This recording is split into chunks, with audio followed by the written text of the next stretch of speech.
So అంటే ఇంతకుముందు మీరు అన్నారు తాగుబోతులు అది అని. సో అదే అన్నారు, సింగరేణి ఎంప్లాయీస్ లక్షలు సంపాదిస్తారు, కట్నాలు కోట్లు తెచ్చుకుంటారు అని అంటారు. కానీ మీరు ఈ అంటే ఈ క్వార్టర్స్ చూస్తూ ఉంటే సో పాతగా ఉన్నాయి కదా, సో ఎందుకుంటున్నారు ఇళ్ళల్లా? ఏదో నటిస్తున్నారా? నేను ఇక్కడ ఉండబట్టి 37 సంవత్సరాలు అవుతుంది. ఓకే. నేను నా వయసు కూడా 37 సంవత్సరాలు. ఓకే. మా నాన్న ఇక్కడే ఓసిటీలో చేసేవాడు. మా నాన్న జరిగిపోయిన తర్వాత మా నాన్న డిపెండెంట్ జాబ్ నేను చేస్తున్నాను. ఇక మాకు ఇక్కడ ఏంటంటే ఇది ఒక ఫీలింగ్ అన్నట్టు సింగరేణి.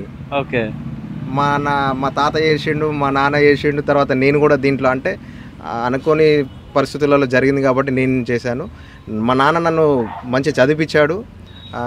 బయటకి పోయే అవకాశం వచ్చినప్పటికి కూడా నాకు ఇక్కడ అవకాశం ఉంది, గవర్నమెంట్ జాబ్ కదా, ఎందుకు దీన్ని కొనసాగించొద్దు అని చెప్పేసి నేను మళ్ళీ కంటిన్యూ చేస్తున్నాను. ఓకే. సో బిల్డింగ్ ఏడుంది, ఇల్లు కట్టుకోరు కదా హైదరాబాద్లో ఉంది. సో అందరికి హైదరాబాద్లో ఇల్లు ఉంటాయి. నానానికి ఒకవైపు లాగా శాటిలైట్ ఛానల్స్ ఏవైతే గోబల్స్ ప్రచారం చేస్తున్నాయో లక్షల జీతాలని మా పే స్లిప్ చూపిస్తాము, ఎంత ఐటీ కట్ అవుతుంది, మా చేతికి ఎంత వస్తుంది. నేను నిజం చెప్తున్నా, అవన్నీ తెలుసుకున్న తర్వాత సో అంటే సింగరేణి కార్మికుల కష్టాలు ఏంది, అసలు వీళ్ళు ఎట్లా పని చేస్తారో సో నేను లోపలికి దిగి మొత్తం నేను చూపించిన. సో అది మొత్తం వస్తుంది వీడియో, మీరు చూసినాక మీరే హ్యాపీగా ఫీల్ అవుతారు. ఓకేనా?